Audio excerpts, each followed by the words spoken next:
बर्तमान आम सत्य कौन से विषय जाना चाहूचे।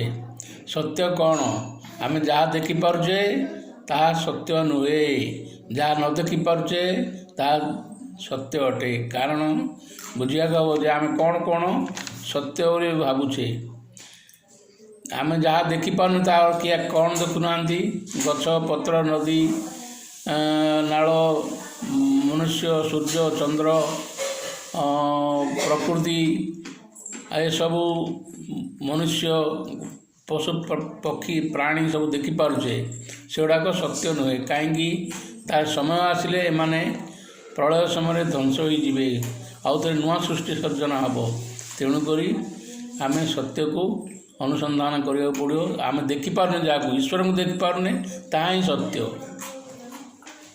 से आम चेष्टा करिया पड़ो जे सत्य को आम जानापी निराकार ध्यान करिया पड़ो।